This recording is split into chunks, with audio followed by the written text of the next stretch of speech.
Hello everyone, welcome to my YouTube channel.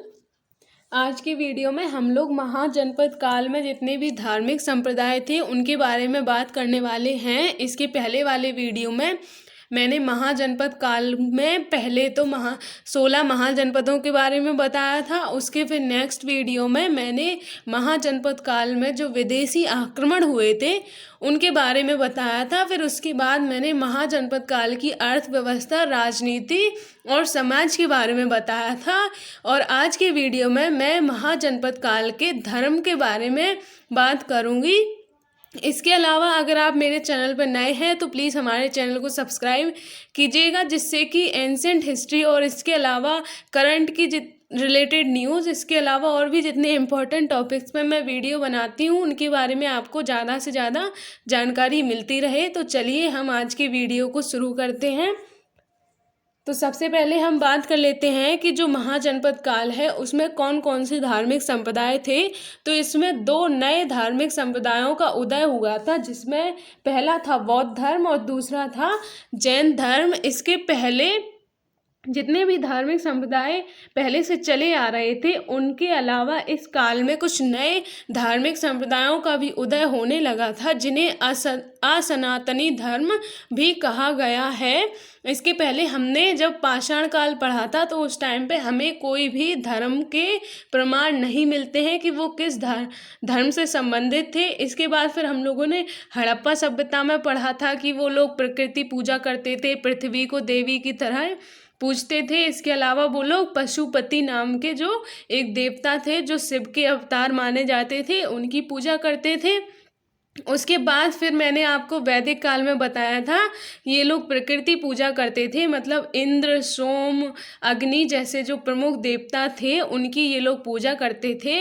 यही परंपरा चली आ रही थी। लेकिन जब महाजनपद काल आता है तो इसमें कुछ नए धार्मिक संप्रदायों का भी उदय होने लगा था, जिनमें बौद्ध धर्म और जैन धर्म प्रमुख थे। तो आज की वीडियो में मैं बौद्ध धर्म के बारे में बताऊंगी। उससे पहले हम जान लेते हैं कि ये जो नए धार्मिक संप्रदाय उदय हो रहे थे इनके क्या क्या कारण थे। तो अगर हम लोग आर्थिक कारण के बारे में बात करें तो उस टाइम पे जो आर्थिक जो परिवर्तन हो रहे थे उनमें ब्राह्मणवादी मान्यताएं जो थी वो बाधक सिद्ध हो रही थी। जैसे कि कौन कौन सी मान्यताएं थी। एक तो जो छुआछूत का जो प्रचलन समाज में होने लगा था, उससे जो नए नए शहर बन रहे थे उनकी प्रक्रिया में बाधा उत्पन्न हो रही थी। इसके अलावा जो पशु बलि की जो प्रथा थी उससे भी खेती को नुकसान हो रहा था, क्योंकि खेती में पशुओं की आवश्यकता होती है। लेकिन अगर पशुओं की बलि की जाती थी तो उससे खेती को नुकसान होता था, क्योंकि पशुओं की कमी पड़ने लगी थी, तो इससे भी आर्थिक नुकसान हो रहा था। इसके अलावा जो कर्मकांड और दान दक्षिणा थे उनसे भी आर्थिक गतिविधियों को बहुत नुकसान हो रहा था, क्योंकि ब्राह्मण जो थे उनको दान दक्षिणा देनी पड़ती थी, तो उससे जो राजा वगैरह होते थे उनको बहुत आर्थिक नुकसान होता था। तो ये प्रमुख आर्थिक कारण थे जिसकी वजह से नए संप्रदायों का उदय होना प्रारंभ हुआ। इसके विपरीत अगर हम बात करें, जो बौद्ध संप्रदाय था और जो महावीर जो जैन थे उनका जैन संप्रदाय था, उसमें अहिंसा और समानता के उपदेश दिए जाते थे। मतलब वहाँ पर जो छुआछूत का जो पहले समाज में प्रचलन चल रहा था उनके विपरीत जाके ये लोग समानता पर फोकस करते थे, समानता पर बल देते थे। इसके अलावा ये लोग अहिंसा को भी मानते थे। मतलब जो पशु बलि वाली प्रथा चल रही थी उसके भी अपोजिट ये लोग अहिंसा यानी हिंसा न करना, इसको भी वो लोग मानते थे। इसके अलावा ये लोग प्रत्येक प्रकार के भेदभाव और कर्मकांडों की आलोचना भी करते थे। इससे लोगों का इनकी तरफ आकर्षण बढ़ा और ये भी नए धार्मिक संप्रदायों के उदय का एक प्रमुख कारण बना। अब हम लोग अगर सामाजिक कारण के बारे में बात करें तो समाज में जो वर्ण व्यवस्था प्रचलित थी उसमें ब्राह्मणों को सबसे ज़्यादा श्रेष्ठ माना जाता था, जबकि क्षत्रियों को इस बात से थोड़ी समस्या थी कि जितने भी वो रक्षा के काम होते हैं या युद्ध वगैरह होते हैं वो लोग करते हैं। इसके अलावा वैश्यों को भी ये समस्या थी कि मतलब जितना भी उत्पादन या व्यापार का काम होता है वो लोग करते हैं, फिर ब्राह्मणों को क्यों सर्वोच्च माना जाता है। तो ये भी जो प्रमुख कारण थे उससे भी इन लोगों ने वैश्य और जो क्षत्रिय थे उन्होंने भी ब्राह्मण धर्म को चुनौती देना प्रारंभ कर दिया था, और ये भी नए संप्रदायों के उदय में एक महत्वपूर्ण कारण बना। इसके अलावा हम लोग कुछ राजनीतिक कारण भी देख लेते हैं। जैसा कि अभी मैंने बताया कि क्षत्रिय जो राजा होते थे उनको भी ब्राह्मणों की सर्वोच्चता से उनको समस्या थी, इसलिए वो लोग भी ब्राह्मणों के अलावा जो नए जो धार्मिक संप्रदायों का उदय हो रहा था उनको संरक्षण देने लगे थे, क्योंकि वो लोग ब्राह्मणवादी कर्मकांडों को जो प्रचलित थे उस टाइम पे, उससे उन्हें राज्य को आर्थिक नुकसान होता था। क्योंकि ब्राह्मणवादी जो कर्मकांड थे उनमें उन्हें ब्राह्मणों को दान दक्षिणा भी देना पड़ता था, जिसमें कभी कभी बहुत से उनके जो राजा जो होते थे उनके जितने भी गांव वगैरह होते थे, कभी कभी तो उन्हें ब्राह्मणों को एक एक गांव भी दान में देना पड़ता था। इसके अलावा बहुत से जो धन का भी उन्हें दान देना पड़ता था। तो इसीलिए जो राजा वगैरह थे उनको भी बहुत आर्थिक नुकसान हो रहा था, तो उन्होंने भी इन बुद्ध और महावीर जैसे जो नए धार्मिक संप्रदायों का उदय हो रहा था उनको संरक्षण देना प्रारंभ कर दिया था। तो ये भी एक प्रमुख कारण बना। इसके अलावा कुछ वैचारिक कारण भी थे। वैचारिक कारण के अगर बारे में हम बात करें तो उसकी शुरुआत तो वैदिक काल में ही हो गई थी, जब उपनिषदों का शुरुआत हुई थी।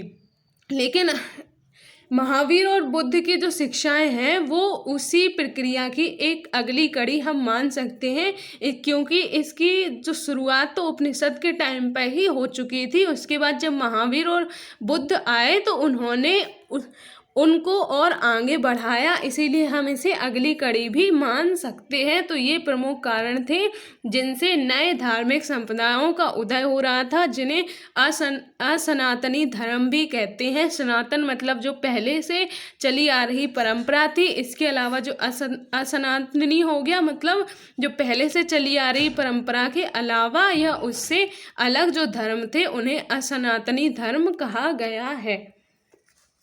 अब हम लोग सबसे पहले अगर बौद्ध धर्म की बात करेंगे तो हम सबसे पहले बुद्ध के बारे में जान लेते हैं।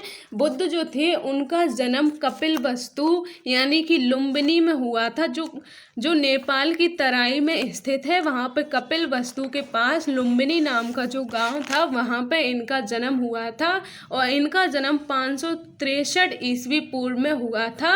इनके जो पिता थे वो शाक्य जो गढ़ था उसके राजा थे, जिनका नाम शुद्धोधन था, और इनकी जो माता थी उनका नाम महामाया था। इसके अलावा गौतम बुद्ध की जो मौसी थी जिनका नाम गौतमी था, इन्होंने ही बचपन से गौतम बुद्ध का पालन पोषण किया था।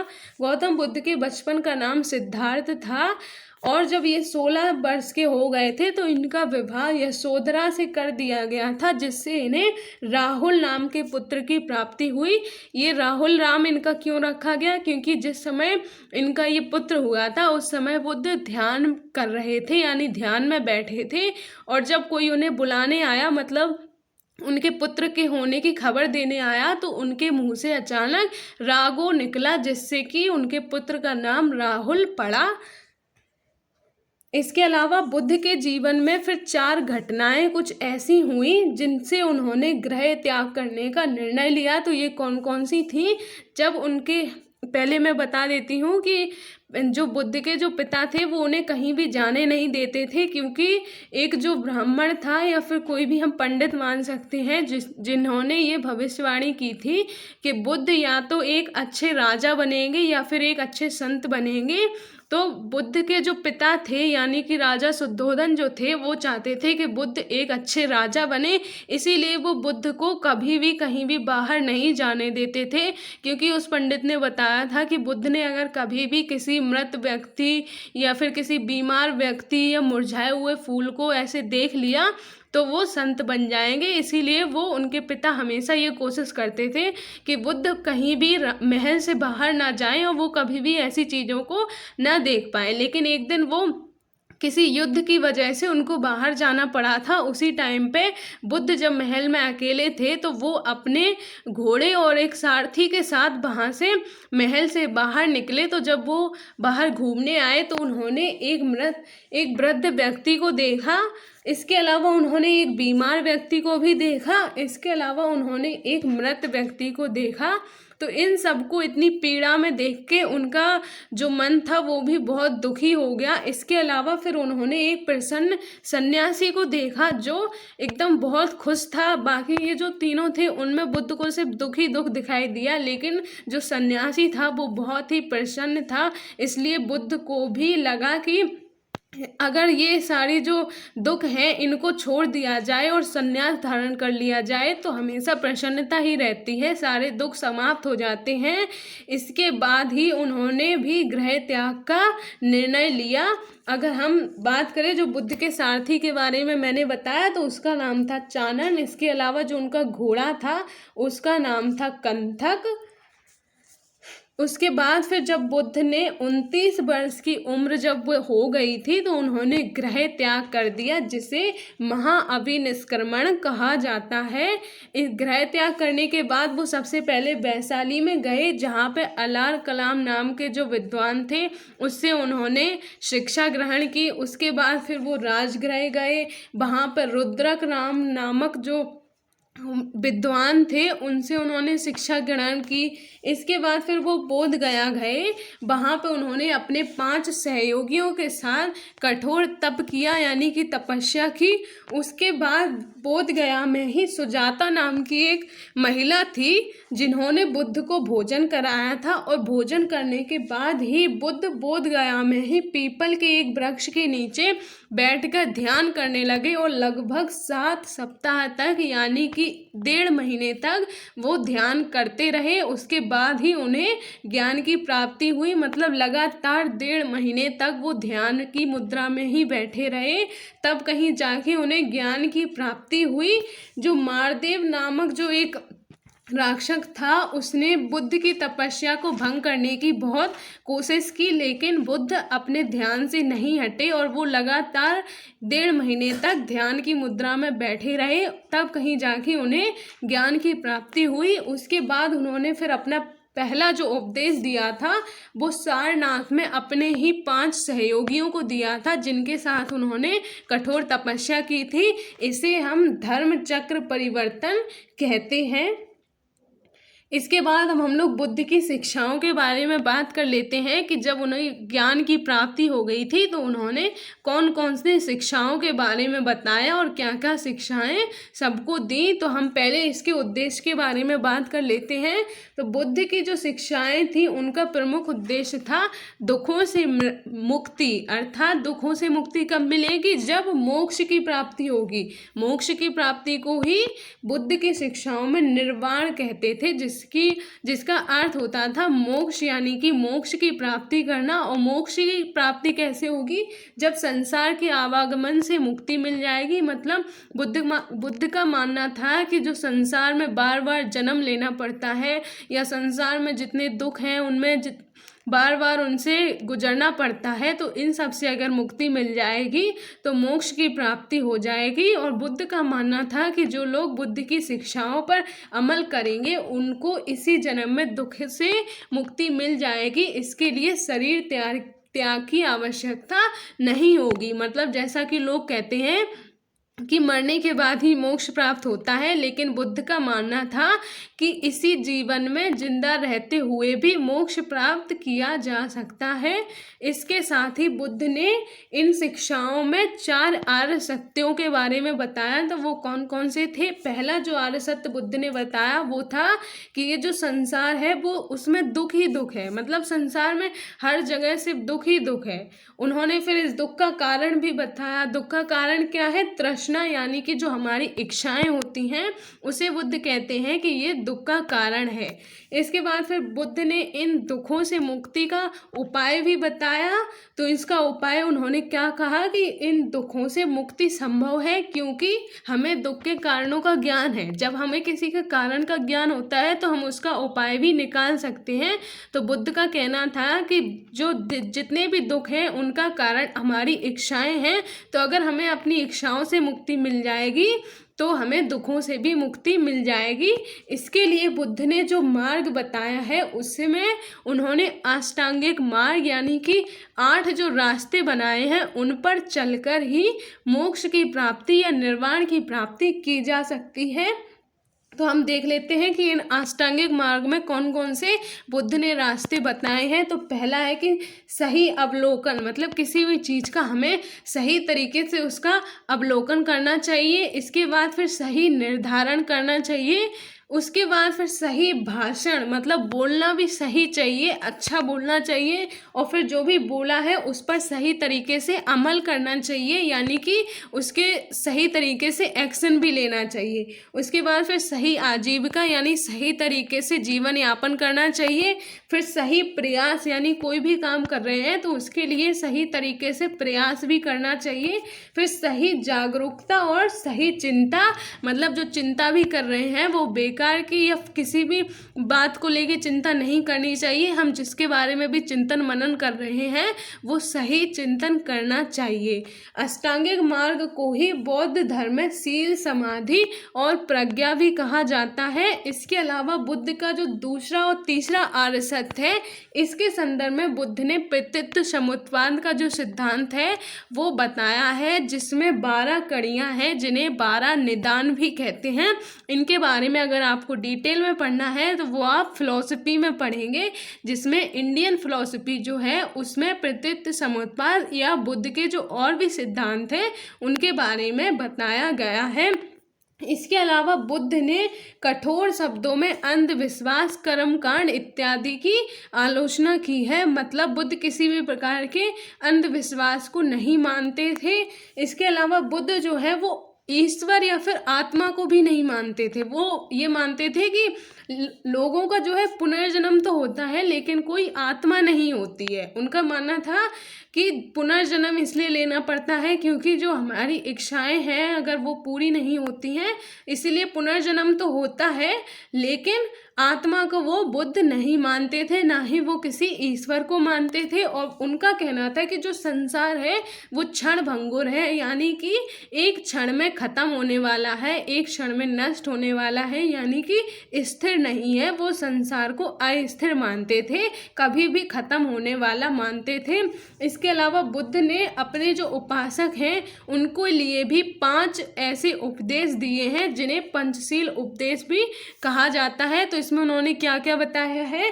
अहिंसा, अपरिग्रह, सत्य, अस्तेय और नशा का सेवन नहीं करना चाहिए। तो ये उन्होंने अपने उपासकों के लिए बताए हैं कि जो भी उनका उपासक बनना चाहता है या जो बुद्ध के मार्गों पर चलना चाहता है उसको इन 5 जो उन्होंने उपदेश दिए हैं इन पर चलना भी अनिवार्य होगा। इसके अलावा बुद्ध जो है वो मित्रता, करुणा, दया जैसे गुणों के विकास पर भी बल देते हैं।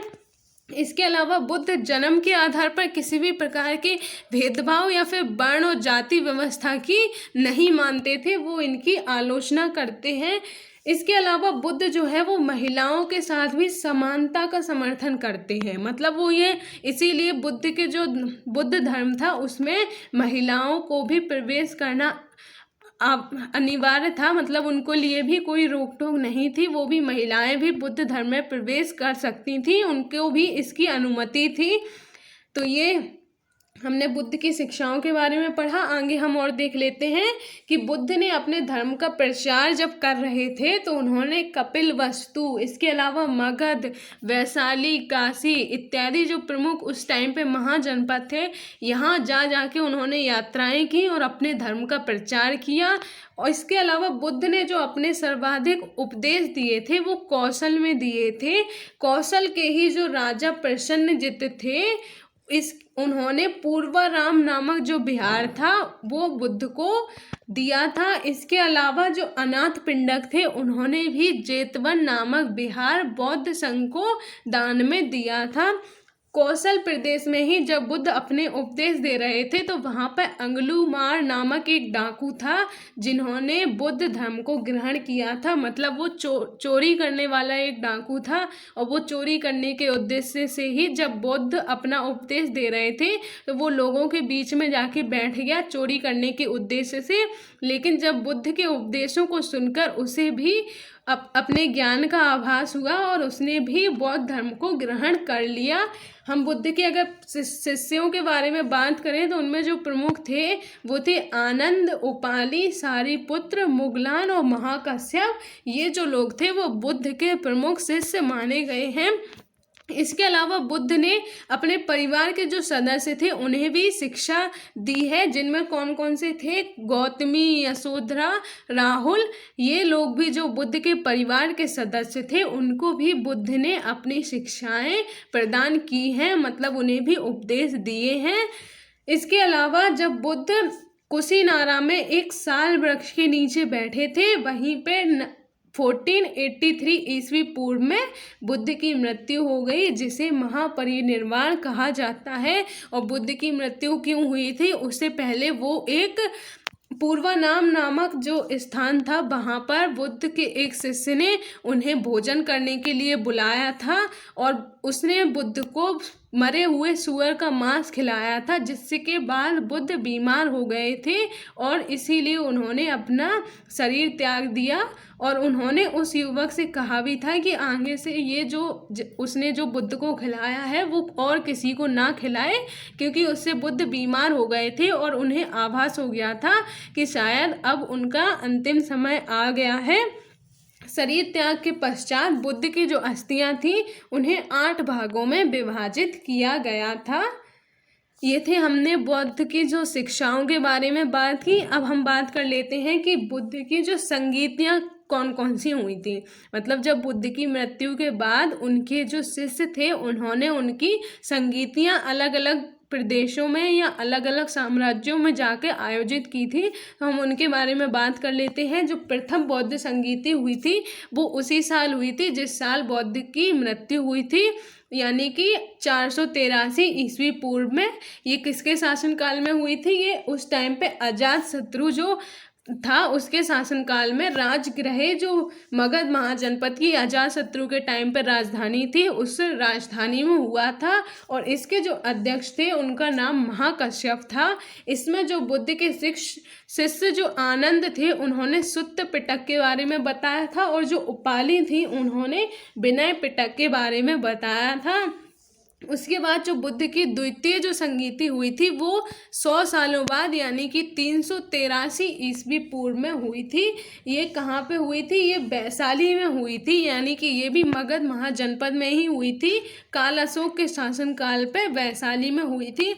इसके जो अध्यक्ष थे वो सब्बकामी थे, लेकिन इसमें जो विवाद था जिसके लिए ये संगीति आयोजित की गई थी उसका समाधान नहीं हो पाया था। इसके बाद फिर जो तीसरी संगीति हुई थी वो 3री सदी ईस्वी पूर्व में हुई थी। ये अशोक के शासनकाल में पाटलिपुत्र में आयोजित की गई थी। ये भी मतलब मगध का जो साम्राज्य था उसी समय पे आयोजित की गई थी और उस टाइम पे मगध की जो राजधानी थी वो पाटलिपुत्र थी। तो अशोक के शासनकाल में ये संगीति पाटलिपुत्र में आयोजित की गई थी। इसके जो अध्यक्ष थे वो मोगलीपुत्र तिष्य थे। अभिधम्म पिटक का जो अंतिम तौर पर इस संगीति में संगायन किया गया था। इसके बाद जो चतुर्थ संगीति हुई थी वो प्रथम सदी ईस्वी पूर्व में कनिष्क के शासनकाल में कश्मीर में हुई थी। इसमें जो बौद्ध धर्म था वो 2 शाखाओं में बट गया था, हीनयान और महायान। और इसी संगीति में विभाषा शास्त्र नाम की एक जो पुस्तक थी उसकी भी रचना की गई थी, लेकिन ये पुस्तक अब उपलब्ध नहीं है। तो ये हमने बुद्ध धर्म की संगीतियों के बारे में बात की। अब अभी हमने बताया कि जो लास्ट संगीति हुई थी हर्षवर्धन के कनिष्क के शासनकाल में, तो हम वो देख लेते हैं। उसमें बताया था कि बुद्ध जो धर्म था वो 2 शाखाओं में बट गया था, हीनयान और महायान। तो हम हीनयान और महायान के बारे में बात कर लेते हैं। हीनयान जो था वो जैसा बौद्ध धर्म के जो पहले जैसा नियम बने थे उन्हीं के अनुसरण करता था, यानी कि इनका जो आदर्श जो था वो निर्वाण की प्राप्ति करना था। जबकि जो महायान थे वो एक नए यानी कि उन्नत मार्ग की ओर अग्रसर हो गए थे और इनका जो आदर्श था वो था बोधिसत्व, जिसका अर्थ होता था कि खुद निर्वाण या मोक्ष की प्राप्ति करने के बाद जो दूसरे लोग हैं उनको भी मुक्ति में या मोक्ष प्राप्त करने में सहयोग करना। हम प्रमुख बोधिसत्व के बारे में बात कर लेते हैं। तो ये इसमें थे, पहला था अवलोकितेश्वर जिसका मतलब होता था दया, दूसरे थे मंजूश्री जिसका अर्थ होता था बुद्धि, तीसरा था वज्रपाणि जिसका अर्थ होता था पाप का शत्रु, और चौथे जो थे वो थे मैत्रेयी। तो इनका कहना था कि अभी अवतार होना शेष है, यानी कि भावी बुद्ध, मतलब इनका मानना था कि बुद्ध का अभी फिर से अवतार होगा। भावी बुद्ध यानी कि भविष्य में भी फिर से बुद्ध वापस आएंगे। इसके अलावा जो हीनयान थे वो मूर्ति पूजा और तीर्थ यात्रा इन सबको नहीं मानते थे, लेकिन जो नई शाखा थी या जो नया मार्ग था इसमें ये लोग मूर्ति पूजा और तीर्थ यात्रा को भी मानने लगे थे। हीनयान जो थे उसमें जितने भी ग्रंथ लिखे गए थे वो पाली भाषा में लिखे गए थे, लेकिन महायान में ये लोग संस्कृत भाषा का प्रयोग करने लगे थे। इसके बाद जब 8वीं सदी आती है तो बौद्ध धर्म की एक नई शाखा बन जाती है जिसे वज्रयान कहते हैं। जो इन दोनों से अलग शाखा होती है उसमें तंत्र विद्या के द्वारा मोक्ष की प्राप्ति करने का मार्ग बताया गया है। तो वो इन दोनों से एकदम ही अलग थी। उसमें तंत्र विद्या या तांत्रिक जो विद्या थी उसका प्रयोग करके मोक्ष प्राप्त करने पर बल दिया गया है। अब हम लोग देख लेते हैं कि बौद्ध धर्म की लोकप्रियता के क्या क्या कारण थे। मतलब उस टाइम पे बौद्ध धर्म इतना लोकप्रिय हो गया था कि महाजनपद काल को ही बौद्ध काल के नाम से जाना जाने लगा था। तो इसकी लोकप्रियता के क्या क्या कारण थे, तो इसका जो पहला कारण था वो ये था कि बौद्ध धर्म जो था वो बहुत सरल धर्म था। मतलब इसमें किसी भी प्रकार के कर्मकांड या नियमों को फॉलो करना अनिवार्य नहीं था। इसलिए इसके अलावा जो बौद्ध धर्म था वो उसमें किसी भी प्रकार की सामाजिक आर्थिक असमानता पर बल नहीं दिया जाता था। मतलब ये इस पर प्रहार करते थे और इन पर प्रहार करते हुए ही बौद्ध अपने उपदेश देते थे जिससे कि लोगों का उनके प्रति आकर्षण बढ़ा। इसलिए भी बौद्ध धर्म लोकप्रिय हुआ। इसके अलावा बुद्ध जो अपने उपदेश देते थे वो आम लोगों की भाषा में देते थे, तो इसलिए भी बौद्ध धर्म की लोकप्रियता बढ़ी। इसके अलावा बुद्ध के जो उपदेश होते थे वो तार्किक तरीके से और धैर्यपूर्वक देते थे। अपने विचारों को वो बहुत ही धैर्यपूर्वक लोगों के समक्ष रखते थे। इसलिए भी बौद्ध धर्म का प्रसार हो गया और उनकी लोकप्रियता बढ़ गई। इसके अलावा जितने भी उस टाइम पर जो राज परिवार भी थे उन्होंने भी बुद्ध को समर्थन दिया।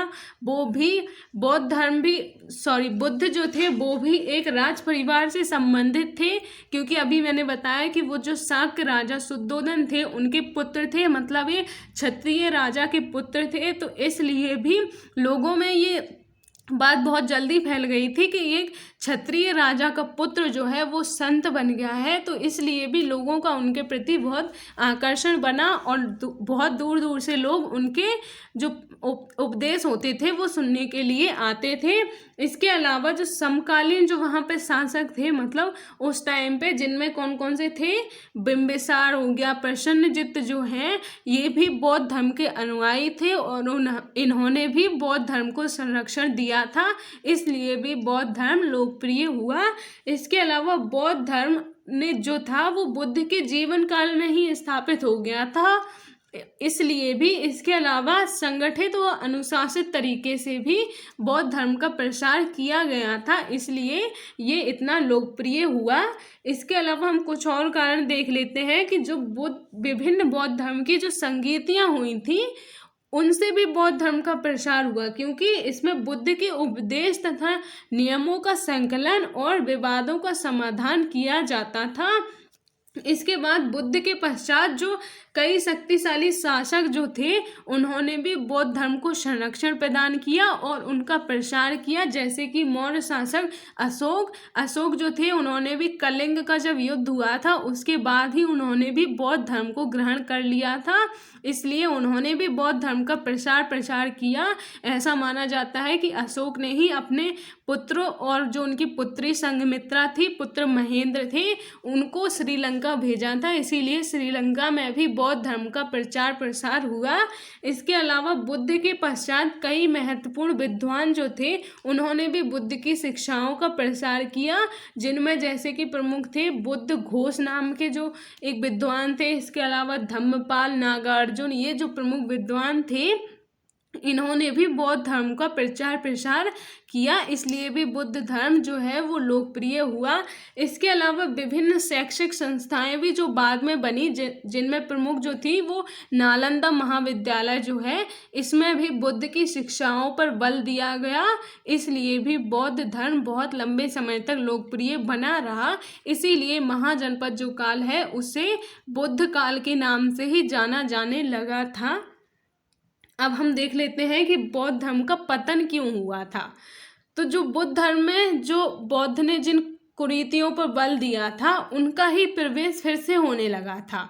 जिनके खिलाफ बुद्ध ने आवाज़ उठाई थी वही कुरीतियाँ बुद्ध धर्म में वापस आ रही थी, जैसे कि कर्मकांड, मूर्ति पूजा, अंधविश्वास। अभी मैंने बताया कि जो बौद्ध धर्म जो 2-3 शाखाओं में बट गया था, लेकिन जो हीनयान जो लोग थे वो तो जो बुद्ध के बताए हुए मार्ग पे ही चल रहे थे, लेकिन जो महायान और वज्रयान जो थे उनमें, जैसे महायान में मूर्ति पूजा और तीर्थ यात्रा पर तो बल दिया ही जाने लगा था, और जो वज्रयान जो नई शाखा बनी थी उसमें पशु बलि यानी कि वो तंत्र विद्या जो करते थे तो उसमें पशु बलि को भी महत्व दिया जाने लगा था।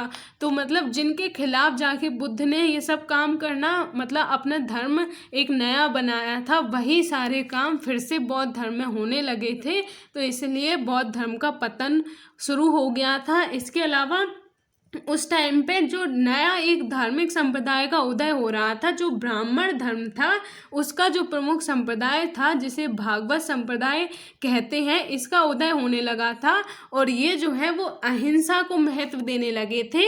इसके अलावा इन्होंने भक्ति के माध्यम से समाज के वर्गों से मोक्ष की बात कही। मतलब जो भागवत संप्रदाय था उसमें वो लोग मोक्ष का मार्ग भक्ति को मानते थे। तो इसके कारण भी लोगों का अब जो आकर्षण था वो भागवत संप्रदाय की ओर बढ़ने लगा था। ये भी बुद्ध धर्म के पतन का एक प्रमुख कारण बना।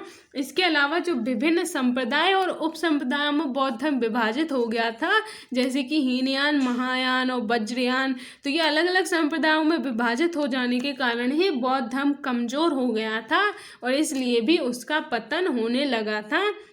इसके अलावा जो बाद के कई शासक हुए, जिनमें कि हूण शासक मिहिरकुल थे, इसके अलावा गौड़ शासक जो शशांक थे, तो इन्होंने भी बुद्ध धर्म का विरोध किया और वो इनका दृष्टिकोण जो था वो बौद्ध विरोधी दृष्टिकोण था। इससे भी बौद्ध धर्म का पतन हुआ था। इसके अलावा गुप्त काल और उसके बाद के जितने भी जो शासक हुए थे वो ब्राह्मण धर्म था उसे संरक्षण देने लगे थे, जिससे बुद्ध धर्म का महत्व कम होता जा रहा था। उसके बाद फिर पूर्व मध्यकाल जब आता है तो शंकराचार्य जो थे उस टाइम पे वो बड़े पैमाने पर हिंदू धर्म का प्रचार करने लगे थे और वो बुद्ध को विष्णु के अवतारों के रूप में समाहित करने लगे थे। इससे भी बौद्ध धर्म का पतन हुआ।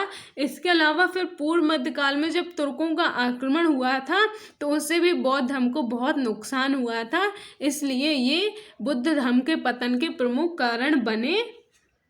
इसके बाद अब हम लोग बौद्ध साहित्य जो थे मतलब उनके बारे में जान लेते हैं कि बुद्ध जो धर्म था उनके जो प्रमुख उपदेश थे वो किन किन साहित्यों में लिखे गए थे।